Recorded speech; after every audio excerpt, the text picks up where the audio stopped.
દર્શક મિત્રો, મહામંથન મંતવ્ય ન્યૂઝમાં આપનું સ્વાગત છે।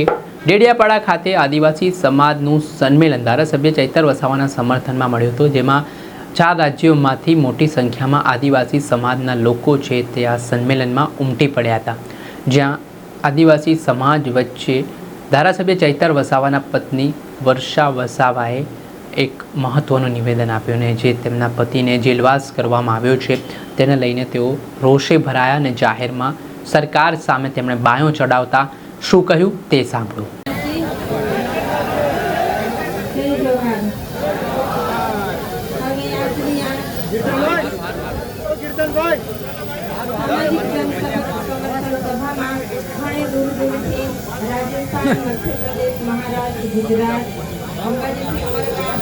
ઘણી મોટી સંખ્યામાં અહીંયા તમે વધાર્યા છો। તમારા બધાનો હું મારા પરિવાર વતી તમારા બધાનો આભાર માનું છું। આજે જ્યારે હું એકલી છું, તમે બધા મારો હાથ મજબૂત કરવા માટે આજે મારી સાથે આવીને ઊભા રહ્યા છો। વરસાદના દિવસો છે, કામના દિવસો છે, છતાં પણ તમારો ટાઈમ કાઢીને તમે અહીંયા મારી સાથે આવીને આજે મારો દુઃખનો ટાઈમ છે તો તમે મારા દુઃખમાં ભાગીદાર બન્યા છો, એટલે આવી જ રીતે તમે મને સાથ સહકાર આપતા રહેશો એવી હું તમારી આશા રાખું છું, તમારી પાસેથી અપેક્ષા વ્યક્ત કરું છું।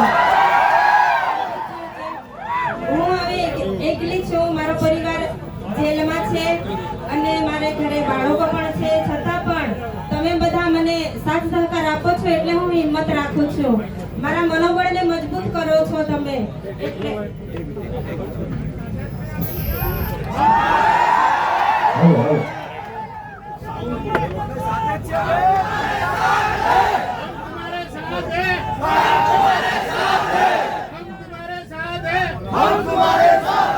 તમારો મને સાથ સહકાર આવી જ રીતે મળતો રહે એવી હું આશા વ્યક્ત કરું છું। અને બીજું, હવે જે 18 દિવસનું બાળક હતું, આપણે બધા જાણીએ છીએ 10 દિવસ જેલ ભોગવીને આવ્યું છે, પણ તમે બધા અહીંયા એકતા બતાવી અને હાલ જાણવા મળ્યું કે જામીન મળ્યા છે, તો આવી જ રીતે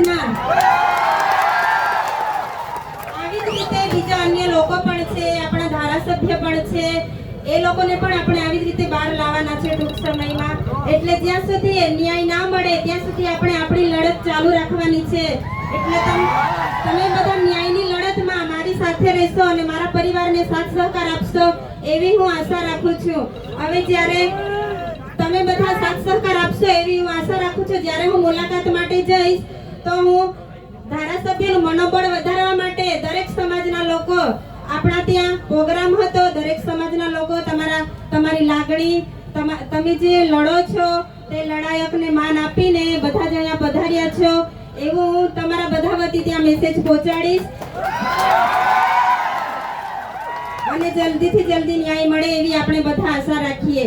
હવે અંબાજીથી ઉમરગામથી પણ ઘણા લોકો પધાર્યા છો, એટલે જ્યાં પણ લોકોને જરૂર પડી છે ત્યાં ધારાસભ્ય પોતાના પરિવારની ચિંતા કર્યા વગર, જેલોની ચિંતા કર્યા વગર હર હંમેશા આગળ આવીને ઊભા રહે છે, એટલે આજે તમે બધાએ તાકાત બતાવી છે, એટલે આવી જ રીતે તાકાત બતાવજો, મારું પણ મનોબળ મજબૂત કરજો, એટલે જે જેલમાં છે એમનું પણ મનોબળ મજબૂત થશે કે ના ખરેખર અમે જેલમાં છે છતાં પણ લોકો બધા અમારી સાથે છે, સાથ સહકાર આપે છે, અમને ભૂલી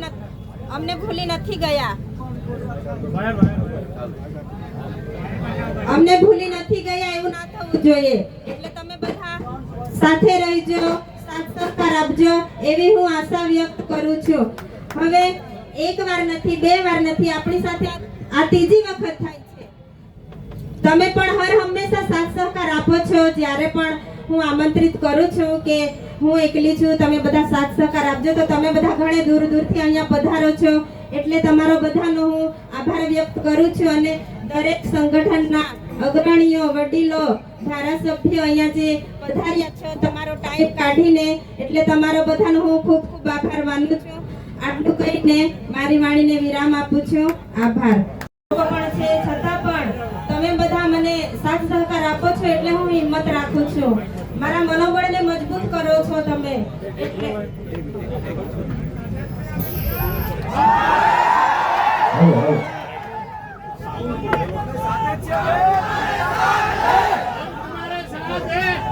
हमारे साथ है।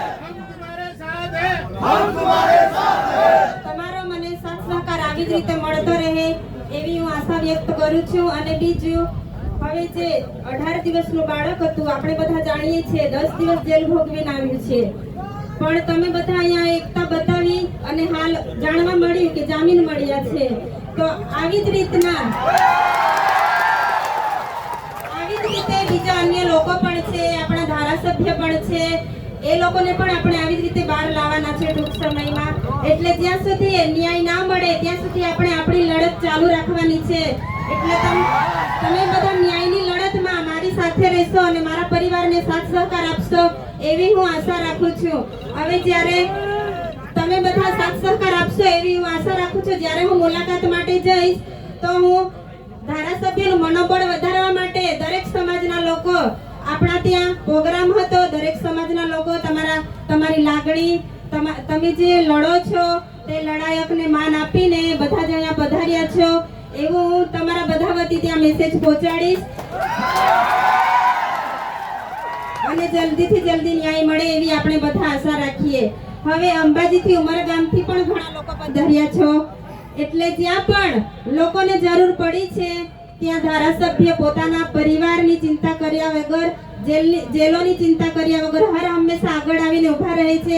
એટલે આજે તમે બધાએ તાકાત બતાવી છે, એટલે આવી જ રીતે તાકાત બતાવજો. મારું પણ મનોબળ મજબૂત કરજો. એટલે જે જેલમાં છે એમનું પણ મનોબળ મજબૂત થશે કે ના, ખરેખર અમે જેલમાં છે છતાં પણ લોકો બધા અમારી સાથે છે, સાથ સહકાર આપે છે, અમને ભૂલી નથી ગયા. અમને ભૂલી નથી ગયા એવું ના થવું જોઈએ. એટલે તમે બધા સાથે રહેજો, સાથ સહકાર આપજો એવી હું આશા વ્યક્ત કરું છું. હવે એક વાર નથી, બે વાર નથી, આપણી સાથે આ ત્રીજી વખત થાય છે. તમે પણ હર હંમેશા સાથ સહકાર આપો છો. જ્યારે પણ હું આમંત્રિત કરું છું કે હું એકલી છું, તમે બધા સાથ સહકાર આપજો, તો તમે બધા ઘણે દૂર દૂરથી અહીંયા પધારો છો. એટલે તમારો બધાનો હું આભાર વ્યક્ત કરું છું. અને દરેક સંગઠનના અગ્રણીઓ, વડીલો, ધારાસભ્યો અહીંયા જે પધાર્યા છો તમારો ટાઈમ કાઢીને, એટલે તમારો બધાનો હું ખૂબ ખૂબ આભાર માનું છું. આટલું કહીને મારી વાણીને વિરામ આપું છું. આભાર. જે આપણે સાંભળ્યા હતા ધારાસભ્ય ચૈતર વસાવાના ધર્મપત્ની વર્ષા વસાવા. તેમણે જે સભામાં મોટી સંખ્યામાં સમર્થન આપવા માટે આવેલા લોકો છે તેમનો આભાર વ્યક્ત કર્યો છે. ને તેમણે કહ્યું છે કે ચૈતર વસાવા લોકો માટે બોલે છે, લડે છે. અને આજે જે તેમના સમર્થનમાં પ્રચંડ બહુ જે સમર્થન મળ્યું છે તેનો તેમણે આભાર વ્યક્ત કરતાની સાથે જ આગામી સમયમાં ચૈતર વસાવા છૂટશે તે પ્રકારનો આશાવાદ પણ વ્યક્ત કર્યો છે. દર્શક મિત્રો, આવા જ નવા વિડીયો સાથે આપને માહિતગાર કરતા રહીશું. એટલે મહામંથન મંતવ્ય ન્યૂઝ જોતા રહો, લાઇક કરો, શેર કરો.